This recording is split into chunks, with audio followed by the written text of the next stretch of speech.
Praise Lord. സൗഖ്യദായകനായ ശക്തിയുടെ ഉറവിടമായ ദൈവത്തിൻ്റെ സന്നിധിയിലാണ് ഈ രാത്രിയിൽ നാം ഒരുമിച്ച് കൂടുന്നത്.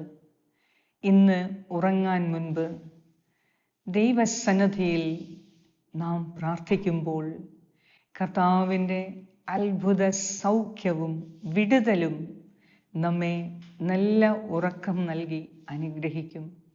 ഇന്ന് നമ്മുടെ ഹൃദയത്തിന് ആവശ്യമായ സൗഖ്യവും വിടുതലും പ്രാർത്ഥനയിലൂടെ ദൈവം നൽകും. ഓരോ നിമിഷവും നാം പ്രാർത്ഥിക്കുമ്പോൾ ദൈവം നമ്മുടെ പ്രാർത്ഥന കേൾക്കുന്നുണ്ട്.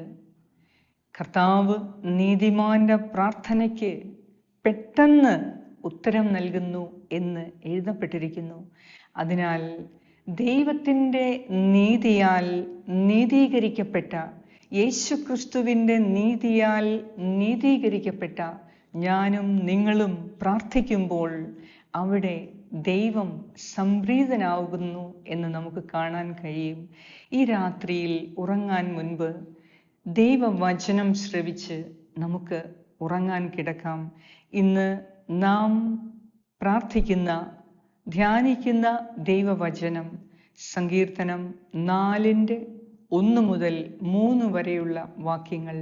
കർത്താവേ, എനിക്ക് നീതി നടത്തിത്തരുന്ന ദൈവമേ, ഞാൻ വിളിച്ചപേക്ഷിക്കുമ്പോൾ എനിക്ക് ഉത്തരമരുളണമേ. ഞെരുക്കത്തിൽ എനിക്ക് അങ്ങ് അഭയമരുളി. കാരുണ്യപൂർവം എൻ്റെ പ്രാർത്ഥന കേൾക്കണമേ.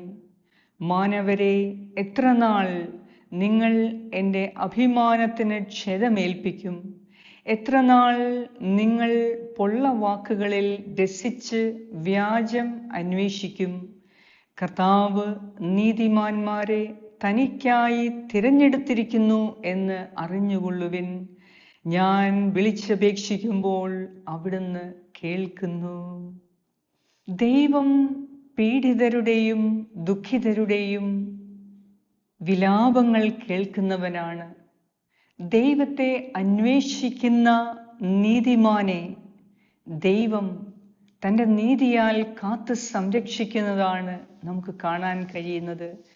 നമ്മെപ്പോലെ ദാവീദ് രാജാവിനും ഒത്തിരി പ്രശ്നങ്ങളിൽ കൂടി കടന്നുപോയ വ്യക്തിയാണ്. തനിക്ക് ചുറ്റും ശത്രുക്കളുടെ ഒരു കൂട്ടം തന്നെ ഉണ്ടായിരുന്നു. ശത്രു സമൂഹത്തിൻ്റെ നടുവിൽ പതറാതെ ശത്രുക്കളുടെ വാക്കുകളെയോ പരിഹാസങ്ങളെയോ തിരസ്കരണങ്ങളെയോ അപവാദങ്ങളെയോ തെറ്റായ വിമർശനങ്ങളെയോ നോക്കി സ്വന്തം വ്യക്തിത്വത്തിന് കുറവ് വരുത്താതെ ദാവീദ് രാജാവ് നോക്കിയത് തന്നെ ബഹുമാനിക്കുന്ന, തന്നെ അമൂല്യനായി കണ്ട ദൈവത്തിൻ്റെ വാക്കുകളാണ് അദ്ദേഹം ശ്രദ്ധിച്ചത്.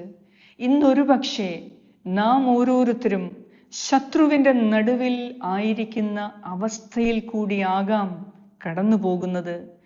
നമ്മുടെ വ്യക്തിത്വത്തെ മോശമാക്കി കാണിക്കാൻ ഒരു പറ്റം ശത്രുക്കൾ, ഒരു പക്ഷേ അവർ കൂടപ്പിറപ്പുകളാകാം, സമൂഹത്തിൽ അയൽവാസികളാകാം, ബന്ധുക്കളാകാം, സുഹൃത്തുക്കളാകാം, അധികാരികളാകാം, കൂടെ ജോലി ചെയ്യുന്നവരാകാം, കൂടെ പഠിക്കുന്നവരാകാം, ആരുമായിക്കൊള്ളട്ടെ.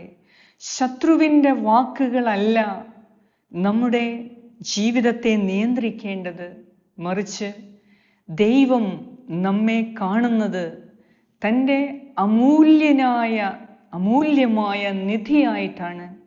കർത്താവ് പറയുന്നു, നീ എനിക്ക് അമൂല്യനാണ്.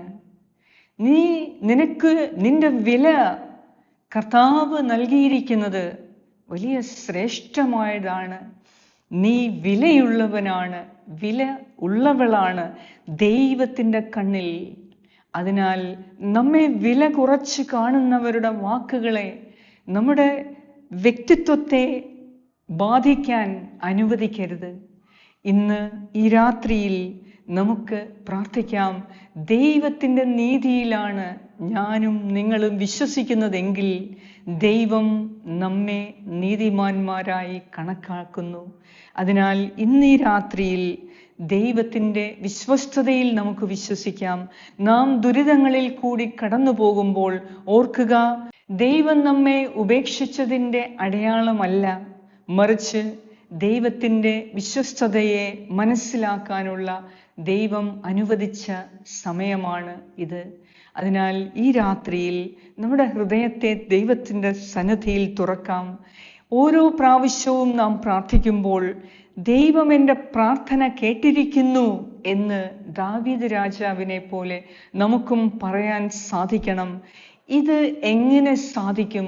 ഇന്ന് നാം പ്രാർത്ഥിക്കുന്ന നമ്മുടെ വിഷയങ്ങളുടെ മുൻപിൽ എങ്ങനെ ഇത് സാധിക്കും എന്നത് കഴിഞ്ഞ കാലങ്ങളിൽ നമുക്ക് പ്രശ്നങ്ങളുണ്ടായപ്പോൾ ദൈവത്തിൻ്റെ വിശ്വസ്തത നാം രുചിച്ചറിഞ്ഞതാണ്. ആ ദൈവം ഇന്നും ജീവിക്കുന്നുണ്ട്.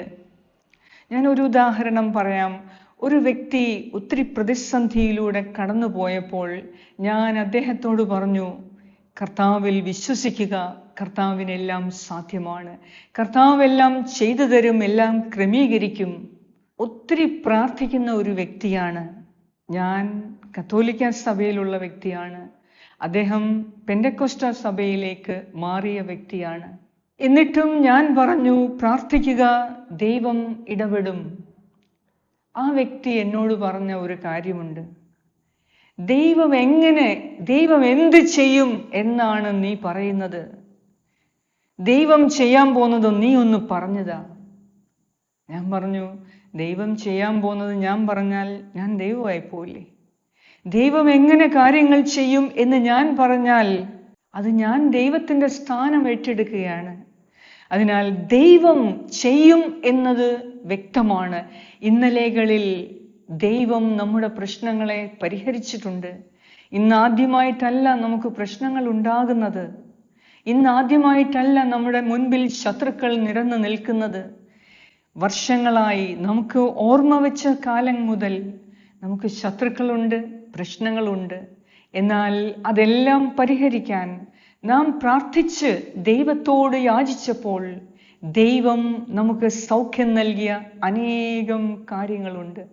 ദൈവം നമ്മുടെ പ്രശ്നങ്ങളിൽ ഇടപെട്ട അനേകം സംഭവങ്ങളുണ്ട്.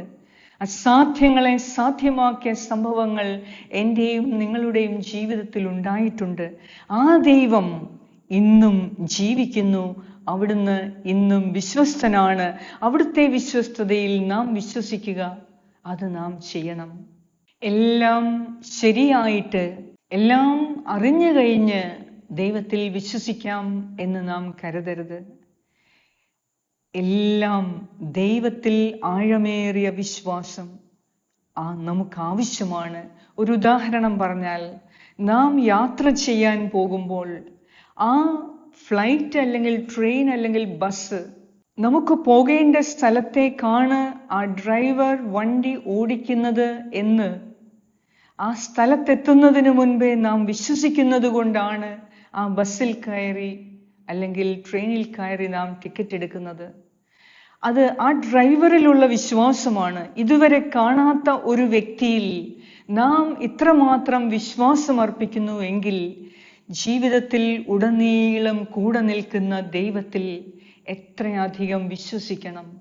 അതിനാൽ എല്ലാം കണ്ടിട്ട്, എല്ലാം അറിഞ്ഞിട്ട് ഞാൻ ദൈവത്തിൽ വിശ്വസിക്കും എന്ന് കരുതരുത്. ഒന്നും അറിയാതെ ദൈവം ശക്തിയുള്ളവനാണ്, അവൻ വിശ്വസ്തനാണ്, അവിടുന്ന് സൗഖ്യദായകനാണ്, അവനോട് പ്രാർത്ഥിച്ചാൽ അവൻ പ്രാർത്ഥന കേൾക്കുന്നവനാണ് എന്ന വിശ്വാസം ഓരോ പ്രാർത്ഥനയിലും നമുക്കുണ്ടാകണം. നാം പ്രാർത്ഥിക്കുമ്പോൾ ഒരുപക്ഷെ സാഹചര്യങ്ങൾ മാറണമെന്നില്ല, എന്നാൽ നമ്മുടെ വ്യക്തിത്വത്തിൽ മാറ്റങ്ങൾ സംഭവിക്കും, നമ്മുടെ ഹൃദയത്തിൽ മാറ്റങ്ങൾ സംഭവിക്കും. ഓരോ പ്രാർത്ഥനയിലും കർത്താവ് നമ്മെ സുഖപ്പെടുത്തിക്കൊണ്ടിരിക്കുകയാണ്.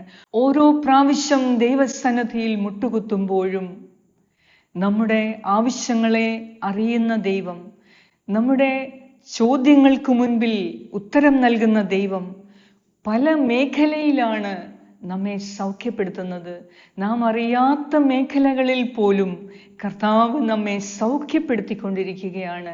അതിനാൽ പ്രാർത്ഥിക്കുന്ന ചില വിഷയങ്ങളിൽ മാത്രമല്ല ദൈവം ഇടപെടുന്നത്. നാം അറിയാത്ത വിഷയങ്ങളിൽ, നാം ചോദിക്കാത്ത കാര്യങ്ങൾ പോലും ദൈവം ഇടപെട്ട് സൗഖ്യപ്പെടുത്തുന്നു, നമ്മെ സഹായിക്കുന്നു. ഈ ദൈവത്തിൻ്റെ സന്നദ്ധിയിൽ നമുക്ക് കൂടുതൽ വിശ്വസിക്കാം.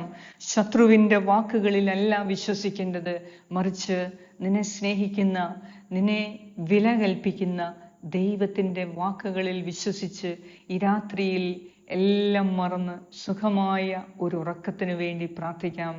നാളത്തെ ആവശ്യങ്ങളെ ദൈവകരങ്ങളിൽ സമർപ്പിച്ച് ഒരു നിമിഷം നമുക്ക് പ്രാർത്ഥിക്കാം. നാളത്തെ എല്ലാ ആവശ്യങ്ങളെയും ദൈവകരങ്ങളിൽ സമർപ്പിച്ച് ഒരു നിമിഷം കണ്ണുകളടച്ച് നമുക്ക് പ്രാർത്ഥിക്കാം. പിതാവായ ദൈവമേ, ഈ രാത്രിയിൽ ഉറങ്ങാൻ മുൻപ് നിന്റെ പ്രിയപ്പെട്ട മക്കൾ നിന്റെ സന്നദ്ധിയിൽ പ്രാർത്ഥിച്ച് കാത്തിരിക്കുന്നത് നീ കാണുന്നല്ലോ.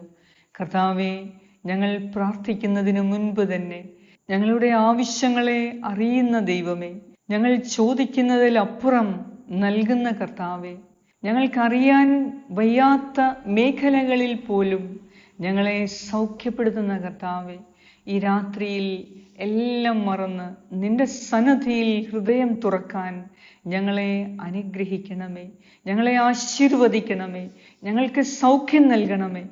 ഞങ്ങൾക്ക് ആവശ്യമായ എല്ലാ കാര്യങ്ങളും നീ ക്രമീകരിച്ച് നാളത്തെ എല്ലാ കാര്യങ്ങളിലും സുരക്ഷിതത്വം ഏർപ്പെടുത്തി സാമ്പത്തിക ഭദ്രത നൽകി എല്ലാ മേഖലകളിലും നാളെ ഐശ്വര്യമുള്ള ഒരു ദിവസം നൽകി ഞങ്ങളെ അനുഗ്രഹിക്കണമേ. ഈ രാത്രിയിൽ നിന്റെ സന്നദ്ധിയിൽ പ്രാർത്ഥിച്ച് കിടന്നുറങ്ങുമ്പോൾ കർത്താവേ, ഭയത്തിൽ നിന്നും നിരാശയിൽ നിന്നും ദുഃഖത്തിൽ നിന്നും വേദനയിൽ നിന്നും അസ്വസ്ഥതയിൽ നിന്നും രോഗങ്ങളിൽ നിന്നും പരിപൂർണ സൗഖ്യം നൽകി ശാന്തമായി നിന്റെ വാഗ്ദാനങ്ങളിൽ വിശ്വാസമർപ്പിച്ച് നിന്റെ അത്ഭുതങ്ങളിൽ വിശ്വാസമർപ്പിച്ച് സുഖമായി കിടന്നുറങ്ങാൻ ഞങ്ങളെ ഓരോരുത്തരെയും നീ അനുഗ്രഹിക്കണമേ എന്ന് ഞാൻ പ്രാർത്ഥിക്കുന്നു.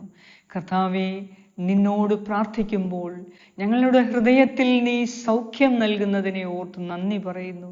നിന്റെ സന്നദ്ധിയിൽ പ്രാർത്ഥിക്കുമ്പോൾ ഞങ്ങളുടെ ഹൃദയത്തിൽ സമാധാനവും സന്തോഷവും സ്നേഹവും നിറയ്ക്കുന്നതിനെ ഓർത്ത് നന്ദി പറയുന്നു. ദൈവമേ, നീ ഞങ്ങളുടെ പ്രാർത്ഥന കേൾക്കുന്നവനാണ്. എപ്പോഴൊക്കെ ഞങ്ങൾ പ്രാർത്ഥിക്കുന്നു, എപ്പോഴൊക്കെ നിന്നെക്കുറിച്ച് ഞങ്ങൾ ആലോചിക്കുന്നുവോ, നിന്റെ വചനത്തെ ധ്യാനിക്കുന്നുവോ, നിന്നെക്കുറിച്ച് ഞങ്ങൾ സംസാരിക്കുന്നുവോ, അപ്പോഴെല്ലാം ഞങ്ങളുടെ ഹൃദയത്തിൽ നീ സൗഖ്യം നൽകുന്നതിനെ ഓർത്ത് നന്ദി പറയുന്നു. ഞങ്ങളുടെ ജീവിതത്തെ നീ ക്രമപ്പെടുത്തുന്നതിനെ ഓർത്ത് നന്ദി പറയുന്നു. ഞങ്ങളുടെ ജീവിതത്തിൽ അസാധ്യങ്ങളെ സാധ്യമാക്കുന്നതിനെ ഓർത്ത് നന്ദി പറയുന്നു. ഞങ്ങൾ ചിന്തിക്കാത്ത കാര്യങ്ങൾ പോലും നീ ഞങ്ങൾക്ക് നടത്തിത്തന്ന് ഞങ്ങളെ ആശീർവദിക്കുന്നതിനെ ഓർത്ത് നന്ദി പറയുന്നു. ഈ രാത്രിയിൽ ഈ മക്കൾക്ക് പരിപൂർണ സൗഖ്യം നൽകി നിന്റെ സന്നദ്ധിയിൽ നന്ദിയുള്ള ഹൃദയത്തോടെ ഉറങ്ങാൻ ഞങ്ങളെ ഓരോരുത്തരെയും നീ അനുഗ്രഹിക്കുന്നതിനെ ഓർത്ത് ദൈവമേ, അങ്ങയ്ക്ക് കൂടാനുകൂടി നന്ദിയും സ്തുതിയും സ്തോത്രവും അർപ്പിക്കുന്നു. എല്ലാ ആപത്തനർത്ഥങ്ങളിൽ നിന്നും ദുരന്തങ്ങളിൽ നിന്നും കർത്താവേ, ഈ രാത്രിയിൽ ഞങ്ങളെ ഓരോരുത്തരെയും നീ സംരക്ഷിക്കണമേ. നല്ല ഉറക്കം നൽകി അനുഗ്രഹിക്കണമേ. കള്ളനിൽ നിന്നും ദുഷ്ടനിൽ നിന്നും പൈശാചിക പീഠകളിൽ നിന്നും ദുസ്വപ്നങ്ങളിൽ നിന്നും കർത്താവേ, ഈ രാത്രിയിൽ ഈ പ്രാർത്ഥനയിൽ പങ്കെടുക്കുന്ന എല്ലാവരെയും നിന്റെ സന്നദ്ധിയിൽ പ്രാർത്ഥിക്കുന്ന എല്ലാവരെയും കാത്തുകൊള്ളണമേ എന്ന് ഞാൻ പ്രാർത്ഥിക്കുന്നു. ആമേൻ. സ്വർഗസ്നായ ഞങ്ങളുടെ പിതാവേ, അങ്ങയുടെ നാമം പൂജിതമാകണമേ. അങ്ങയുടെ രാജ്യം വരണമേ. അങ്ങയുടെ തിരുമനസ് സ്വർഗത്തിലെ പോലെ ഭൂമിയിലുമാകണമേ. അന്നു വേണ്ട ആഹാരം ഇന്ന് ഞങ്ങൾക്ക് തരണമേ.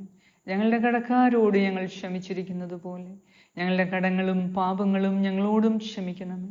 ഞങ്ങളെ പ്രലോഭനത്തിൽ വീഴാൻ ഇടയാക്കരുതേ. ദുഷ്ടാരൂപിയിൽ നിന്നും ഞങ്ങളെ രക്ഷിച്ചുകൊള്ളണമേ. എന്തുകൊണ്ടെന്നാൽ രാജ്യവും ശക്തിയും മഹത്വവും എന്നേക്കും അങ്ങയുടേതാകുന്നു. ആമേൻ. നന്മ നിറഞ്ഞ മറിയമേ സ്വസ്തി, കർത്താവ് അങ്ങയോടുകൂടെ സ്ത്രീകളിൽ അങ്ങ് അനുഗ്രഹിക്കപ്പെട്ടവളാകുന്നു. അങ്ങയുടെ ഉദരത്തിൻ ഫലമായ ഈശോ അനുഗ്രഹിക്കപ്പെട്ടവനാകുന്നു. പരിശുദ്ധ മറിയമേ, തമ്പുരാന്റെ അമ്മേ, പാപികളായ ഞങ്ങൾക്ക് വേണ്ടി ഇപ്പോഴും ഞങ്ങളുടെ മരണസമയത്തും തമ്പുരാനോട് അപേക്ഷിച്ചു കൊള്ളണമേ. ആമേൻ.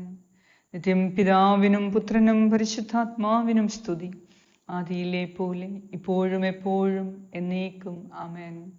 സർവശക്തനായ ദൈവം ഈ രാത്രിയിൽ ശത്രുവലയത്തിൽ നിന്നും എല്ലാ ആപത്തനർത്ഥങ്ങളിൽ നിന്നും എല്ലാ വിമർശനങ്ങളിൽ നിന്നും ബദ്ധപ്പാടുകളിൽ നിന്നും രോഗങ്ങളിൽ നിന്നും ദുരിതങ്ങളിൽ നിന്നും ദുരന്തങ്ങളിൽ നിന്നും ദുഃഖത്തിൽ നിന്നും വേദനയിൽ നിന്നും പ്രത്യേകം നമ്മെ ഓരോരുത്തരെയും കാത്ത് സംരക്ഷിക്കട്ടെ.